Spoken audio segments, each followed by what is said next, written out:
ओम नमो भगवते वासुदेवाय नमः। अथ उत्पन्ना एकादशी व्रत कथा। नैमिषारण्य क्षेत्र में श्री सूत जी ब्राह्मणों से बोले, हे ब्राह्मणों, विधि सहित इस एकादशी महात्म्य को भगवान श्री कृष्ण ने कहा था। प्रेमी जन ही इस व्रत की उत्पत्ति को प्रेम पूर्वक सुनते हैं और इस लोक में अनेकों सुखों का भोग कर अंत में विष्णु पद को प्राप्त करते हैं। श्री सूत जी बोले, हे ब्राह्मणों, सबसे प्रथम इस एकादशी महात्म्य को भगवान श्री कृष्ण ने अर्जुन से कहा था।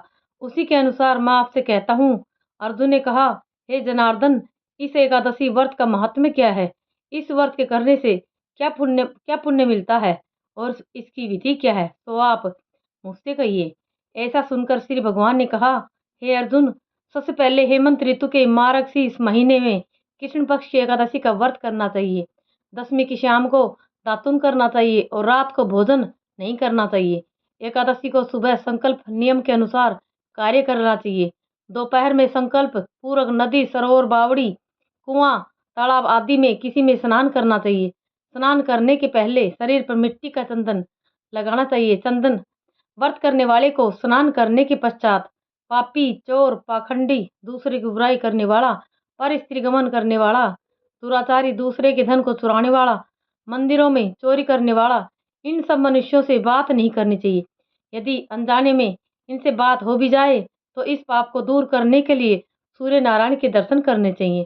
स्नान के बाद दीप नैवेद्य से भगवान का पूजन करना चाहिए। रात को दीपदान करना चाहिए। ये सत्कर्म भक्ति पूर्वक करने चाहिए। उस रात को नींद और स्त्री प्रसंग को त्याग देना चाहिए। एकादशी के दिन तथा रात्रि को भजन, सत्संग आदि कर्मों में व्यतीत करनी चाहिए। उस दिन श्रद्धा पूर्वक ब्राह्मणों को दक्षिणा देनी चाहिए और उनसे अपनी गलतियों की क्षमा मांगनी चाहिए। धार्मिक जनों को शुक्ल और कृष्ण पक्ष के दोनों एकादशियों को एक सा समझना चाहिए। उनमें भेद मानना उचित नहीं है। ऊपर लिखी विधि के अनुसार जो मनुष्य एकादशी का व्रत करते हैं उनको शंखोद्वार तीर्थ में स्नान एवं दर्शन करने से जो पुण्य मिलता है वह एकादशी व्रत के पुण्य के 16 भाग के बराबर भी नहीं होता। व्यतीत योग में, संक्रांति में तथा चंद्र सूर्य ग्रहण में दान देने से और कुरुक्षेत्र में स्नान करने से जो पुण्य प्राप्त होता है वही पुण्य मनुष्य को एकादशी का व्रत करने से मिलता है। अश्वमेघ यज्ञ करने से जो पुण्य प्राप्त होता है उससे 100 गुना पुण्य एकादशी को उपवास करने से मिलता है। 1000 तपस्वियों को 60 वर्ष तक भोजन कराने से जो फल मिलता है वह फल इस एकादशी का व्रत करने से प्राप्त होता है। जो पुण्य वेद पाठी ब्राह्मण को 1000 गोदान करने से मिलता है उससे 10 गुना अधिक पुण्य एकादशी का व्रत करने से मिलता है। 10 श्रेष्ठ ब्राह्मणों को भोजन कराने से जो पुण्य मिलता है वह एकादशी के पुण्य के 10वें भाग के बराबर होता है। 10 उत्तम ब्राह्मणों को भोजन कराने में जो पुण्य मिलता है उतना ही पुण्य एक ब्रह्मचारी को भोजन कराने से होता है। इस पुण्य से 1000 गुना पुण्य कन्या या भूमिदान करने से प्राप्त होता है। कन्या और भूमिदान के पुण्य से 10 गुना पुण्य विद्यादान से और 10 गुना पुण्य भूखे को भोजन देने से होता है। अन्नदान के बराबर संसार में कोई दूसरा पुण्य नहीं है।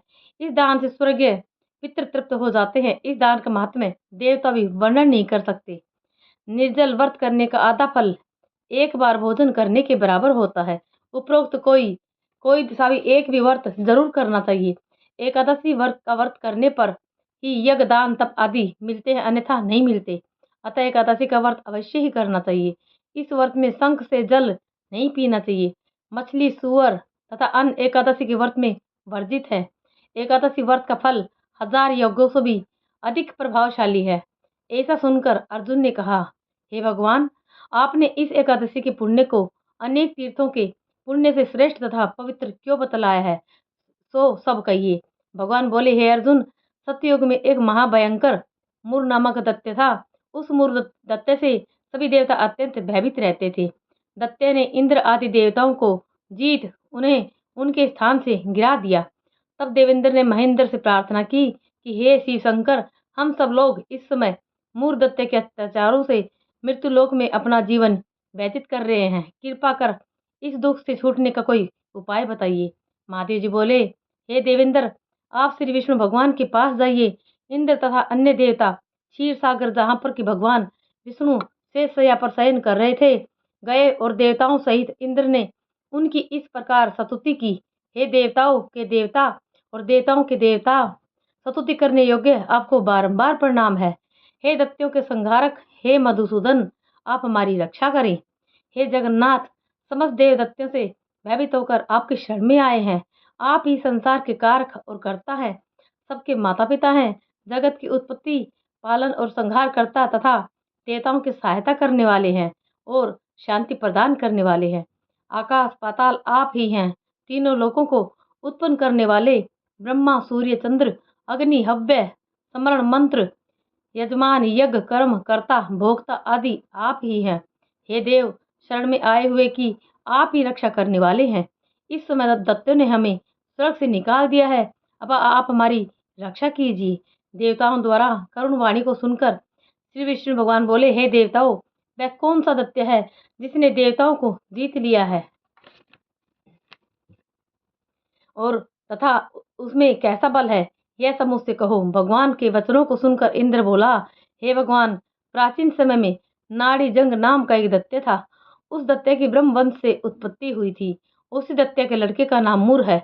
वह अपनी राजधानी चंद्रावती में, जिसने अपने बल से समस्त विश्व को जीत तथा सब देवताओं को देवलोक से निकालकर इंद्र, अग्नि, यम, वरुण, चंद्रमा, सूर्य बनकर पृथ्वी को तपाता है, मेघ बनकर जल की वर्षा करता है, अतः आप उस दैत्य को मारकर देवताओं की जीत कराओ। इंद्र के वचन सुनकर श्री विष्णु भगवान बोले, हे देवताओं, मैं तुम्हारे शत्रुओं का शीघ्र ही संहार करूंगा। अब सब चंद्रावती नगर को जाइए। इस प्रकार भगवान विष्णु देवताओं से कहकर उनके पीछे पीछे चंद्रावती नगरी को चल दिए। उस समय मूर अनेक दैत्यों के साथ युद्ध भूमि में गरज रहा था। युद्ध होने पर असंख्य दानव अनेकों अस्त्र शस्त्रों को धारण कर देवताओं से युद्ध करने लगे, परंतु देवता दानवों के आगे एक क्षण भी न ठहर सके। तब भगवान भी युद्ध भूमि में आ गए। भगवान विष्णु को देखा तो उन पर अस्त्र शस्त्रों को प्रहार करने लगे। भगवान भी चक्र और गदा से उनके शस्त्रों को नष्ट करने लगे। इस युद्ध में अनेकों दानव दैत्य के सदैव के लिए सो गए, परंतु दैत्यों का राजा मुर भगवान के साथ निश्चल भाव से युद्ध करता रहा। भगवान विष्णु मुर को मारने के लिए जिन जिन शस्त्रों को प्रयोग करते, वे सब उसके तेज से नष्ट होकर उस पर पुष्पों के समान गिरने लगे। वह आपस में मल्लयुद्ध करने लगे, परंतु उस दैत्य को न जीत सके। अंत में भगवान विष्णु शांत होकर विश्राम करने की इच्छा से बद्रिकाश्रम गए। उस समय 48 कोस लंबी एक द्वार वाली हेमवती नाम की गुफा में शयन करने के लिए भगवान घुसे। हे अर्जुन, अतः मैंने उस गुफा में शयन किया। वह दैत्य भी वहां आया, मुझको शयन करता देखकर मारने को तैयार हो गया। उसी समय मेरी देह से एक अत्यंत सुंदर कन्या दिव्य अस्त्र धारण करके प्रकट हुई, दैत्य के सामने आकर युद्ध करने लगी। वह दैत्य इस कन्या से लगातार युद्ध करता रहा। कुछ समय बीतने पर इस कन्या ने क्रोध में आकर उस दैत्य के अस्त्र शस्त्रों के टुकड़े टुकड़े कर दिए, रथ तोड़ दिया। तब वह दैत्य महान क्रोध करके उससे मल्लयुद्ध करने लगा। उस कन्या ने उसको धक्का मारकर मूर्छित कर दिया। जब वह दैत्य मूर्छा से जगा तो उस कन्या ने उसका सिर काट यमपुर पहुंचा दिया। अन्य समस्त दानव भी ऐसा देखकर पाताल लोक को गए। जब भगवान विष्णु की निद्रा टूटी तो उस दैत्य को मरा देखकर अत्यंत आश्चर्य करने लगे और विचारने लगे, इस दैत्य को किसने मारा है। तब कन्या भगवान से हाथ जोड़कर बोली कि हे भगवान, यह दैत्य आपको मारने को तैयार था, तब मैंने आपके शरीर से उत्पन्न होकर इसका वध किया है। इस पर भगवान बोले, हे कन्या, तूने इसको मारा है, अतः मैं तेरे ऊपर प्रसन्न हूँ। तूने तीनों लोकों के देवताओं को सुखी किया है, इसलिए तू अपनी इच्छा अनुसार वरदान मांग। कन्या बोली, हे भगवान, मुझे वरदान दीजिए कि जो मेरा व्रत करे उसके समस्त पाप नष्ट हों और अंत में स्वर्ग को जाए। मेरे व्रत का आधा फल रात्रि को मिले और उससे आधा फल एक समय भोजन करने वाले को मिले। जो मनुष्य भक्ति पूर्वक मेरे व्रत को करे वह निश्चय ही आपके लोक को प्राप्त करे। कृपया मुझे ऐसा ही वरदान दीजिए। जो मनुष्य मेरे दिन तथा रात्रि को एक बार भोजन करे वे धन धान्य से भरपूर रहे। इस पर भगवान विष्णु उस कन्या से बोले, हे कल्याणी, ऐसा ही होगा। मेरे और तेरे भक्त एक ही होंगे और अंत में संसार प्रसिद्धि को प्राप्त होकर मेरे लोक को प्राप्त करेंगे। हे कन्या, एकादशी का पैदा होने से तेरा नाम भी एकादशी हुआ।